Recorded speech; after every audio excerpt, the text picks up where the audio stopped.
उसी मेघनाद को मार दिया। क्यों? पहली बार गए थे तो राम जी से आज्ञा लेकर और क्रोध में भरकर लक्ष्मण चले, क्रुद्ध हुए, पर यहां प्रणाम का वर्णन नहीं है। और दूसरी बार गए तो रघुपति चरण नाये सिर चले तुरंत अनंत। तो इस कथा ने संदेश यह दिया कि अपने आचरण के बल पर बुराइयां नहीं मिट सकती, विकारों को नहीं मिटाया जा सकता। ये काम जैसे प्रबल विकारों को मिटाने के लिए तो अपने आचरण का बल नहीं, भगवान के चरण का बल चाहिए। और लक्ष्मण चले क्रुद्ध हुए, क्रोध में भरकर जा रहे। विकार बोध के कारण मिटते हैं, क्रोध के कारण नहीं। क्रोध की द्वैत बुद्धि बिन द्वैत की बिनु अज्ञान। गए, लक्ष्मण जी बड़े क्रोध में थे।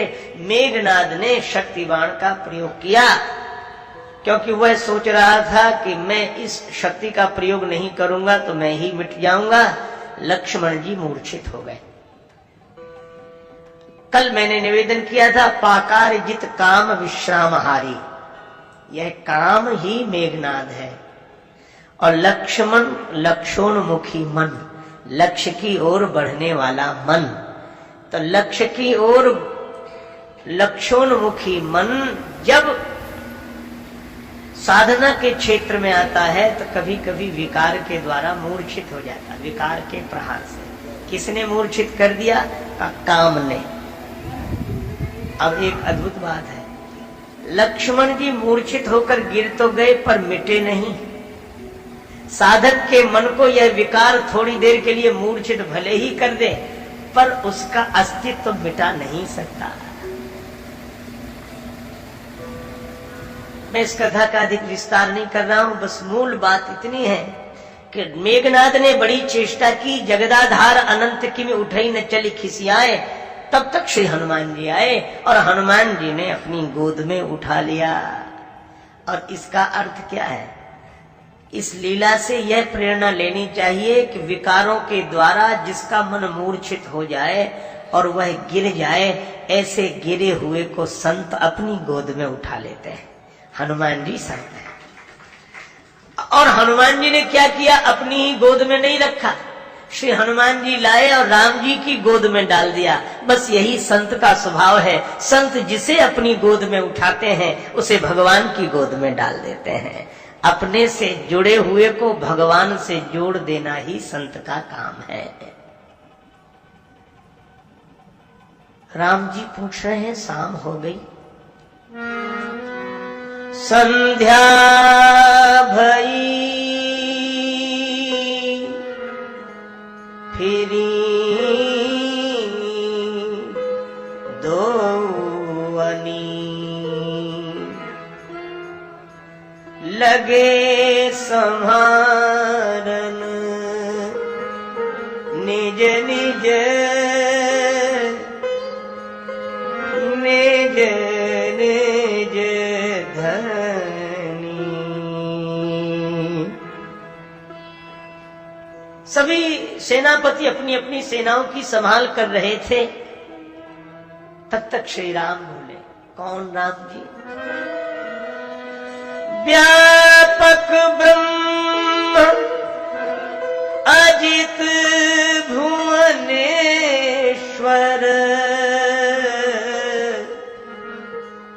लक्ष्मण कहाँ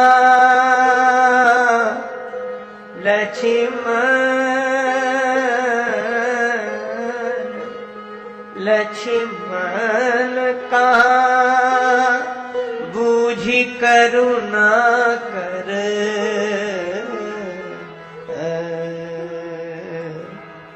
राम जी पूछते लक्ष्मण कहाँ? लक्ष्मण कहाँ?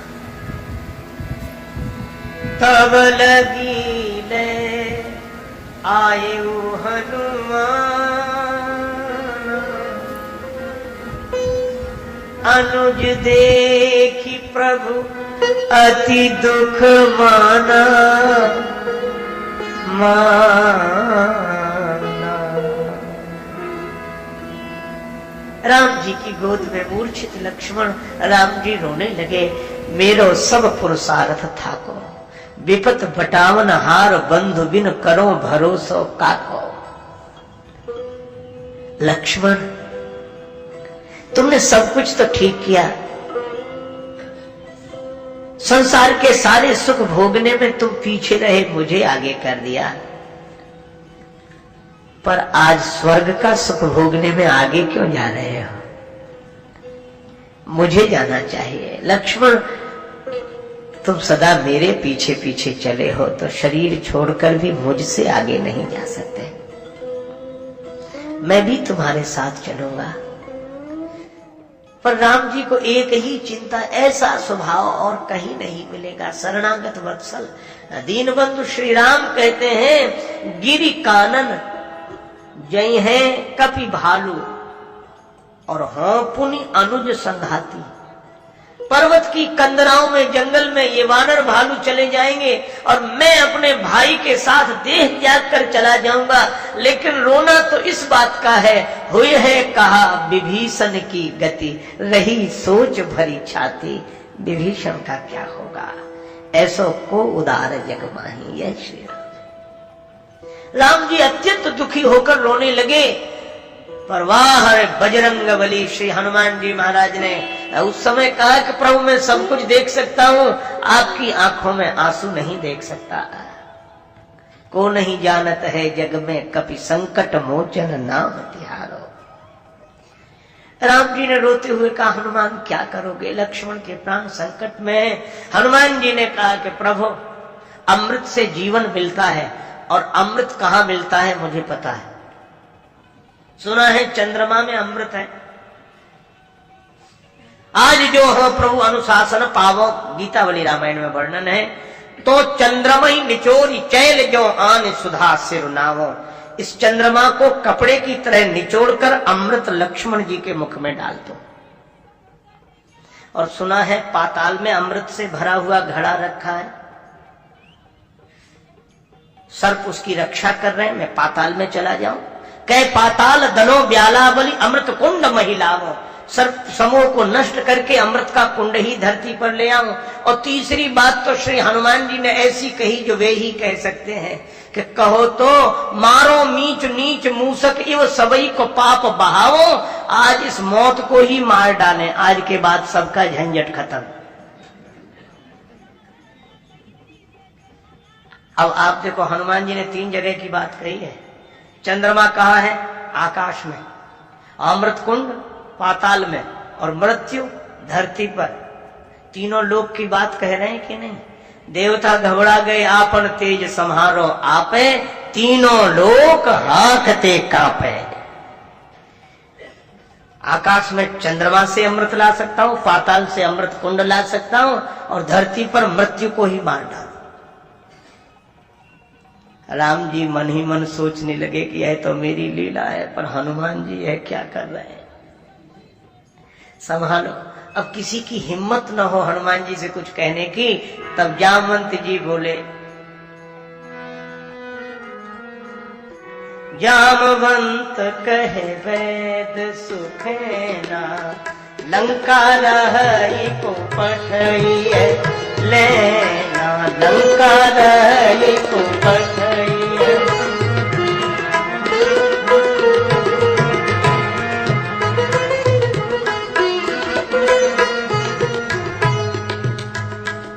को पठइए पठइए पठइए लेना,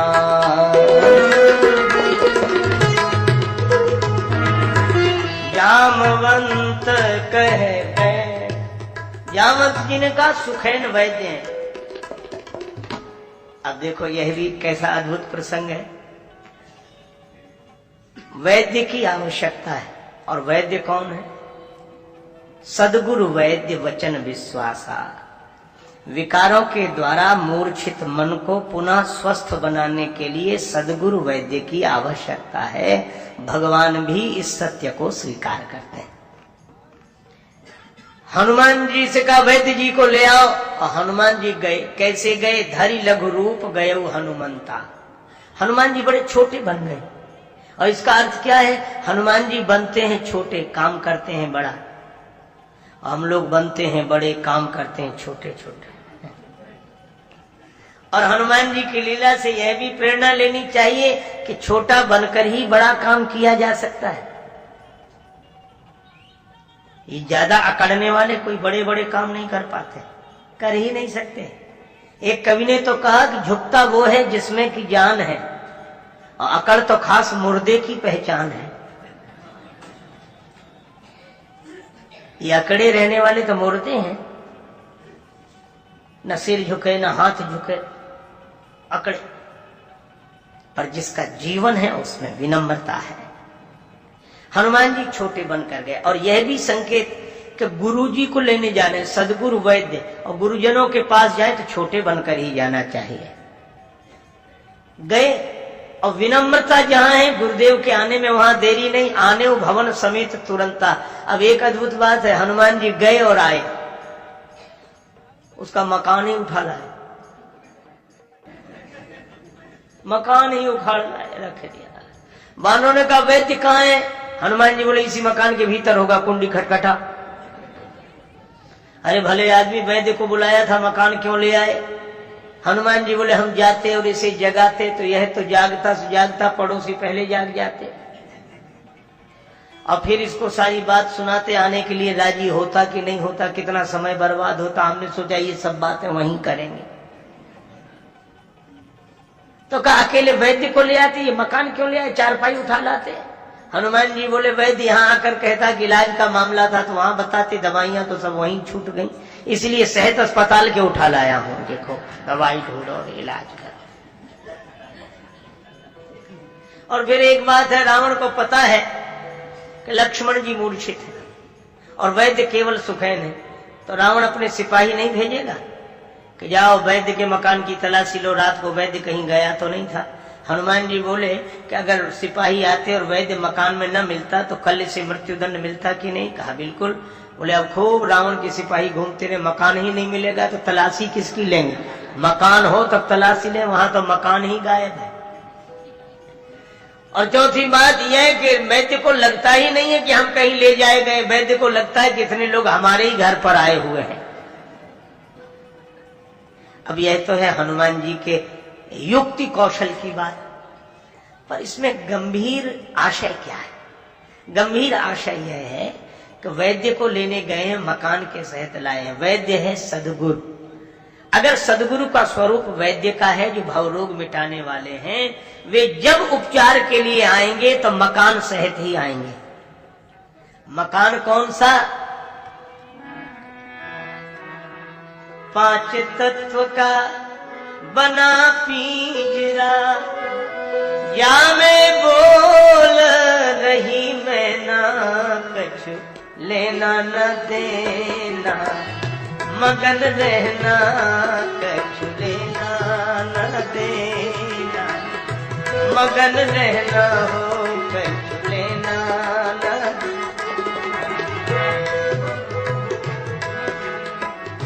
लेना न देना, मगन रहना हो कछु लेना न देना, मगन रहना कछु लेना।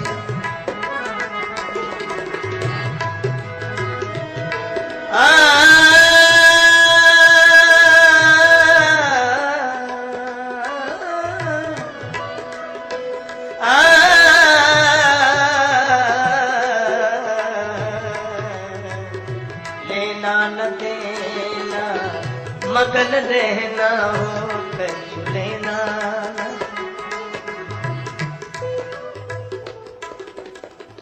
ये मकान ही है, ये शरीर का मकान है। आप सब मकान में ही बैठे, चलता ही फिरता मकान है, और जिसे आप अपना मकान समझ रहे हैं वह तो आपके इस मकान का मकान है। जैसे कार की गैरेज होते, ये चलते फिरते मकान है। ये काया कुटिया निराली जमाने भर से, 10 दरवाजे वाली जमाने भर से, काया कुटिया निराली जमाने। बड़ी सुंदर कुटिया है ये, सबसे सुंदर आंख की खिड़की जिसमें पुतली काली। पहले भी यह भजन आप लोगों ने सुना है। यह शरीर ही ऐसी कुटिया है। बड़ा आलीशान मकान है, इससे बढ़िया मकान कहीं मिलेगा नहीं।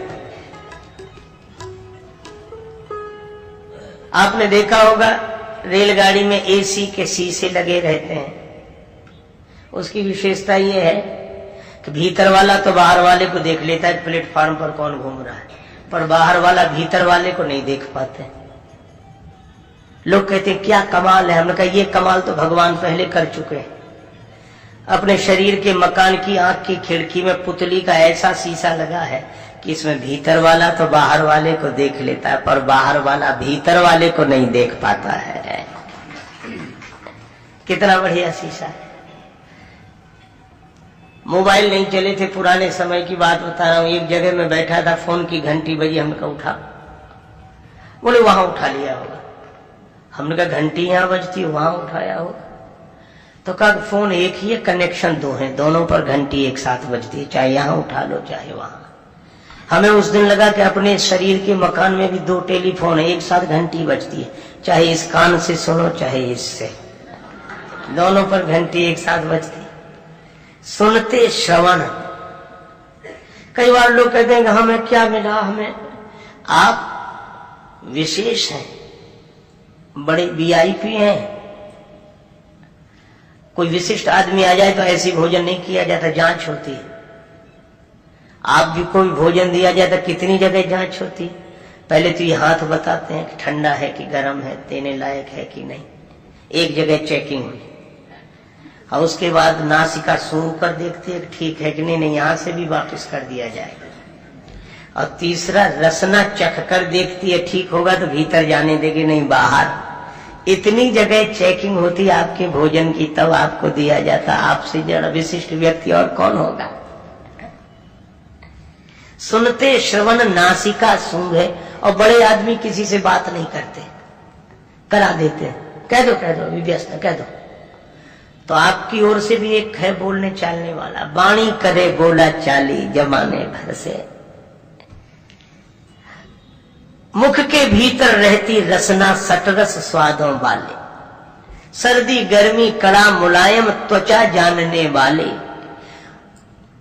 सेठ जी कहते मुनीम जी ने ये दे दो, मुनीम जी इनसे ये ले लो। आपके दो मुनीम हैं, लेना देना कर करते, और गाड़ी आपकी हमेशा तैयार है। पग चाल चले मत वाले। कितना बढ़िया आलीशान मकान है। अच्छा, इतना बढ़िया मकान है तो कोई चौकीदार भी तो होना चाहिए। है कौन? काम क्रोध मद लोभ आदि से बुद्धि करे रखवाले। बुद्धि सावधान सावधान। लेकिन इसमें रहने वाला एक आदमी है, उसका नाम मनी राम है, मन है। इसने क्या किया, इसने नौकरों से प्रेम करके भीतर रहने ही बंद कर दिया, नौकरों के साथ बाहर ही घूमता है। करके संग इंद्रियों का मन बन बैठा जंजाली। यह समस्या है। अच्छा, अब एक बात और है। क्या? यह मकान है तो बहुत ठाट का, बहुत ठाट का, लेकिन एक समस्या है, ये किराए का है और किराया हर क्षण देना पड़ता है। इस कुटिया का नित्य किराया श्वास चुकाने वाली, हर क्षण श्वास आती जाती, यही इस मकान का किराया है।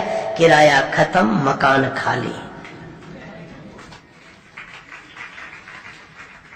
जन राजेश मोह मत करना, जन राजेश मोह मत करना, क्योंकि करना पड़ेगी ये खाली जमाने भर से। काया कुटिया निराली जमाने भर से। 10 दरवाजे वाली जमाने भर से। 10 दरवाजे वाली। 10 दरवाजे की है। गीता में लिखा 9 द्वारे पूरे देही, तो 9 दरवाजे खुले हैं, 10वां द्वार बंद है। इमरजेंसी गेट है, विशेष परिस्थिति में कभी कभी किसी किसी के लिए खुलता है। तो यही मकान है, यही आने भवन समेत तुरंता। वैद्य जी ने कहा कि इलाज हो जाएगा, पर बूटी चाहिए। बूटी कौन सी? लाए सजीवन लखन जियाए। संजीवनी क्या? रघुपति भगति संजीवन मूड़ी। भगवान की भक्ति ही संजीवनी बूटी है। कहाँ मिलेगी? पर्वत में। पर्वत क्या है? पावन पर्वत वेद पुराना। यह वेद पुराण ही पर्वत है। और इनके उत्तराखंड में, उत्तर क्षेत्र में जो पर्वत है, पर्वतों का जो उत्तर क्षेत्र है, वहां संजीवनी भी बूटी मिलेगी। इसका अर्थ है कि वेदों का जो उत्तर कांड है, उत्तर पक्ष है, वहां यह भक्ति की संजीवनी मिलेगी, जो अमर बना देगी, मरने नहीं देगी। और वह क्या है? भगवान शंकराचार्य कहते हैं, यह स्वस्वरूपानुसंधान भक्ति रीतीयते। अपने स्वरूप की पहचान यह भक्ति है, यह मरने नहीं देती, यह अमरता का अनुभव कराती। एक महात्मा कहते थे कि मौत शरीर को छू नहीं सकती, शरीर को छोड़ नहीं सकती और स्वरूप को छू नहीं सकती। तभी स्वामी राम तीर्थ बोलते हैं, मौत की भी मौत आएगी जब मेरी मौत आएगी। और इसीलिए हनुमान जी से कहा संजीवनी बूटी लाओ। अब यह भी एक अद्भुत बात है, रात बीतने के पहले आ जाए, अर्थात जीवन बीतने के पहले आ जाए, जिंदगी के रहते रहते। और इसीलिए हमारे यहाँ रात के 4 पहर हैं, चौथे पहर में सब जागते हैं सवेरे सवेरे। जो रात के चौथे पहर में जागने का अभ्यास करता है, वो कम से कम जीवन के चौथेपन में तो जाग ही जाता है। रात रहते रहते जाग जाना, जीवन के रहते रहते जाग जाना। हनुमान जी गए, कालनेम की बात मैंने कल सुनाई थी आपको। हनुमान जी विजय प्राप्त करते हैं, आगे बढ़ जाते हैं, संजीवनी बूटी लेने के लिए पर्वत पर पहुंच तो गए, पर पर्वत में बूटी कौन सी है पहचान नहीं सके। कितना बढ़िया संकेत है। शास्त्रों में सदगुरु बताते हैं कि यह तत्व है, और हम जब अपनी आंख से शास्त्र देखते हैं तो उसमें वह नहीं दिखाई पड़ता। इसलिए ऐसा न कहो कि इन ग्रंथों में वह चीज नहीं है। उस ग्रंथ को लेकर ही गुरु जी के पास जाना चाहिए। जो हमें नहीं दिखाई देता वो उन्हें दिखाई पड़ जाता है। तुरंत वैद्य तब कीन उपाय। तो हनुमान जी ने पर्वत ही उखाड़ लिया। गहगिरी निशिनव धावत भयऊ, और हनुमान जी अयोध्या पहुंच गए। एक सज्जन बोले, हनुमान जी भी रास्ता भटक जाते हैं, अगर हम भटक जाएं तो कौन सा आश्चर्य, हनुमान जी भी तो रास्ता भटकते हैं। हमने कहा हनुमान जी रास्ता भटकते भी हैं तो अयोध्या पहुंचते हैं।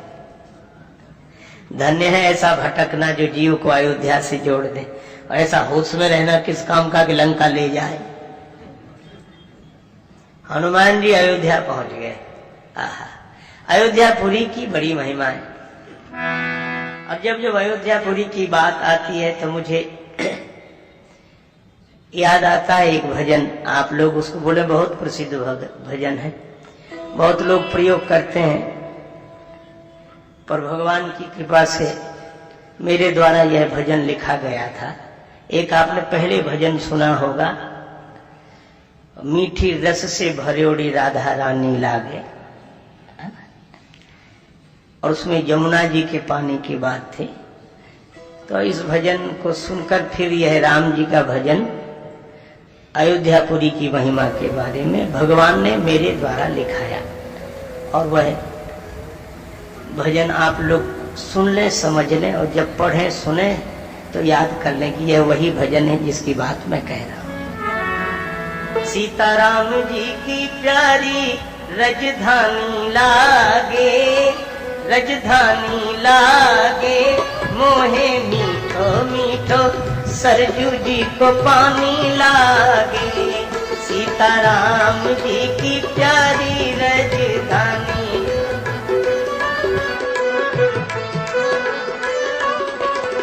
मीठो मीठो सरजू जी को पानी लागे।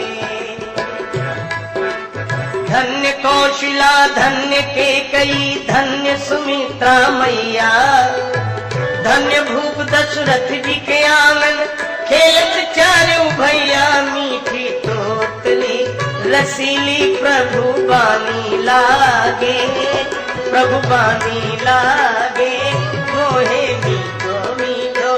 सरजू जी को पानी लागे, सीताराम जी की प्यारी राजधानी।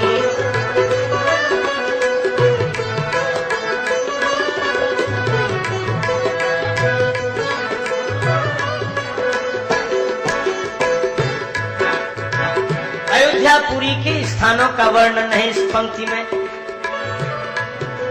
रंग महल हनुमान गढ़ी, मणिराम छावनी सुंदर, स्वयं जगत के मालिक बैठे कनक भवन के अंदर, सीताराम जी की शोभा सुख खानी लागे, सुख खानी लागे, मोहे मीठो मीठो सरजू जी को पानी लागे, सीताराम जी की प्यारी राजधानी।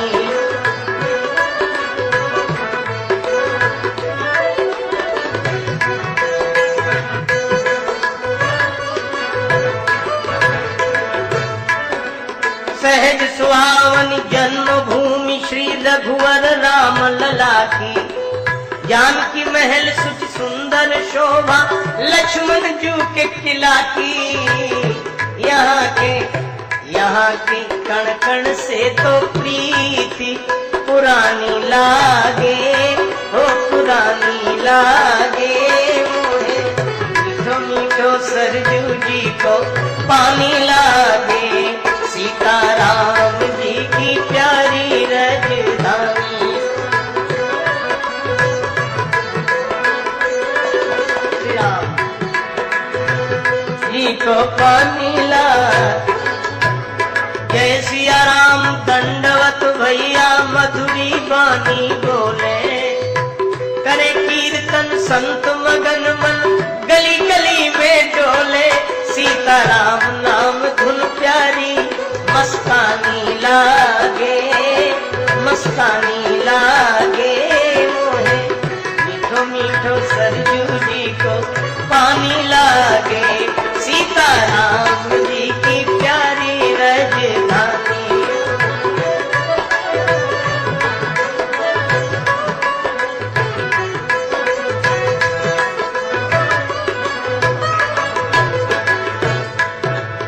इसी भजन की अंतिम पंक्ति,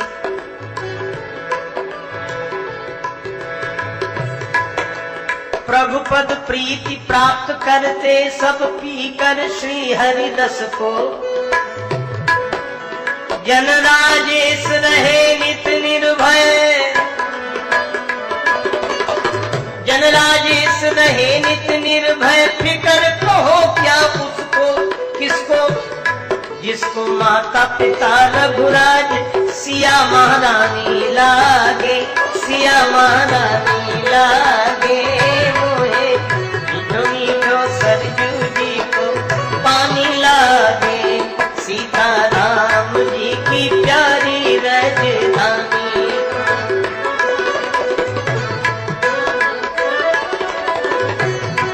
मीठो सरजू जी को गोस्वामी जी लिखते हैं, अवधपुरी ऊपर कपि गया, अवधपुरी ऊपर कपि। श्री हनुमान जी अयोध्यापुरी में पहुंचे, भरत जी बैठे थे, आकाश की तरफ दृष्टि गई, भ्रम हो गया, धनुष पर बाण चढ़ाया, बिना फल का बाण। हनुमान जी पर्वत लिए थे, भरत जी को संदेह हुआ कोई राक्षस पर्वत गिराकर अयोध्या को नष्ट न कर दे, माला रख दी, धनुष पर बाण चढ़ा लिया, पर बिना फल का बाण। किसी ने भरत जी से पूछा कि बाण के आगे तिकोना फल नहीं लगा है, यह बिना फल का बाण क्यों चला रहे हो? भरत जी बोले इसलिए ताकि लोग देख लें कि बाण हमारे हाथ में है और फल भगवान के हाथ में है। बिना फल का बाण लगा, हनुमान जी मूर्छित होकर गिरे, पर हनुमान जी गिरे भी तो गिरो कपि राम कहे, राम राम कहकर गिरे। अब बहुत लोगों को यह संदेह होता है कि जब हनुमान जी गिरे तो पर्वत कहाँ गया?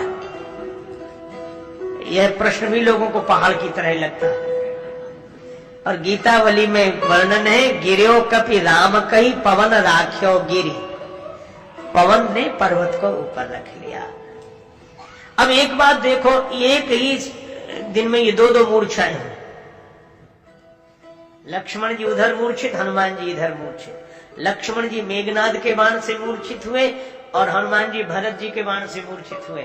मेघनाद काम का रूप है, लंका वासना की भूमि है, भरत जी प्रेम के रूप है, राम प्रेम मूलति तनु आही, और अयोध्या उपासना की भूमि है। इसका अर्थ क्या है कि काम के बाण से भी व्यक्ति मूर्छित होता है, पर जो काम के बाण से मूर्छित होता है वो वासना की भूमि में गिरता है, लेकिन जो भगवत प्रेम के बाण से मूर्छित होता है वो उपासना की भूमि में गिरता है। अच्छा, जो वासना की भूमि में गिरता है वह समुद्र में, समुद्र के बीच में ही लंका है, संसार समुद्र में ही गिरता है, संसार समुद्र के बीच में ही गिरता है। लेकिन जो प्रेम के बाण से मूर्छित होता है वह तो सरयू किनारे गिरता है। सरयू ये तो राम जी की कथा है, राम जी की भक्ति है। सरयू नाम सुमंगल मूला, लोक वेद मत मंजल कूला। श्री भरत जी दौड़े दौड़े गए, बहुत जगाया, हनुमान जी नहीं जगे। प्रार्थना की जो मोह पर रघुपति अनुकूला, सुनत बचन उठ बैठ कपीसा। हनुमान जी जागे, कपि सब चरित समास बखाने, और श्री हनुमान जी संजीवनी बूटी लेकर लौटे। तुरंत वैद तब कीन उपाय।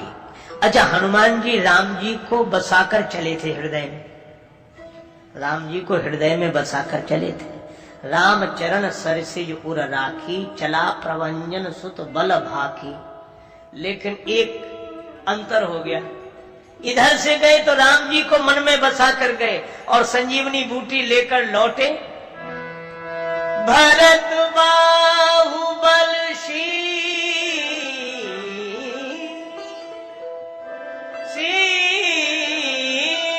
गुण, प्रभु पद प्रीति अपार। जात सराहत मन ही मन, पुनि पुनि पवन कुमार। उधर से लौटे तो भरत जी को हृदय में बसाकर लौटे। राम जी अत्यंत दुखी थे। प्रभु प्रणाप सुनि कान विकल भये, बानर निकर आए गये हनुमान, जिम करुणा महावीर रस। श्री हनुमान जी महाराज आए तो गोस्वामी जी कहते हैं, लाए सजीवन लखन जियाए, और श्री रघुवीर हरस उर लाए। और राम जी ने जब हृदय से लगाया, बोले हनुमान आज कुछ और लग रहा है, लगता है दोबारा लगा लो तुम्हें हृदय से। क्यों? बोले अब तक लगता था तुमको हृदय से लगाकर तो ऐसे लगता था जैसे मैं अपने आप से मिल रहा हूं। हनुमान, अभी तक तुम्हें हृदय से लगाता था तो मुझे लगता था कि मैं अपने आप से मिल रहा हूं, लेकिन आज ऐसा नहीं लग रहा। हनुमान जी बोले कैसा लग रहा है? भगवान बोले ऐसे लगता है जैसे मैं अपने भरत से मिल रहा हूं। और राम जी बोले क्या तुम भरत से मिलकर आए? हनुमान जी के नेत्रों से आंसू बरसने लगे। प्रभु, भरत जी को जब से देखा तब से क्या करूं, वे हृदय में बस गए हैं। भगवान बोले वही मुझे लग रहा है कि तुम्हारा हृदय जब मेरे हृदय से लगा तो मुझे भरत जी के मिलने की तरह सुख लगा। अच्छा हनुमान, अब एक बात सुन लो, क्या अब मैं पहली बार मिला था तो हनुमान को हृदय से लगाया था, और दूसरी बार हृदय से लगा रहा हूँ तो ऐसे समझ लो कि मैं भरत को हृदय से लगा रहा हूँ।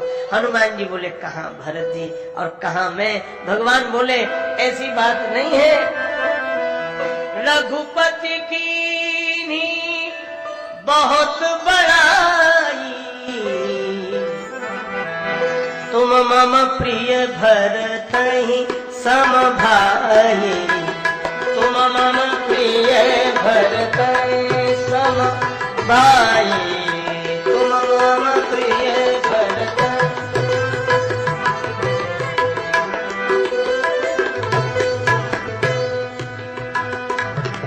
भरत ही सम सम सम भाई, तुम मम प्रिय भरत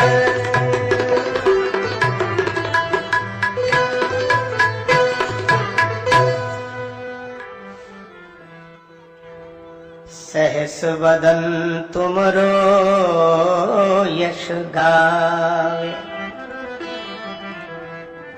सहस वदन, 1000 मुख जिनके हैं, और वे हैं शेष भगवान, और शेषावतार हैं लक्ष्मण जी। लक्ष्मण जी शेष के अंश से उद्भूत हैं, तो जिनके अंश से उद्भूत लक्ष्मण हैं वे हैं शेष भगवान। और उन लक्ष्मण जी को जीवन मिलते ही स्वयं शेष भगवान, शेषनाग, सहस वदन श्री लक्ष्मण जी का यश, हनुमान जी का यश गायन करने लगे कि मेरे अंश लक्ष्मण को जीवन देने वाले हनुमान जी आपकी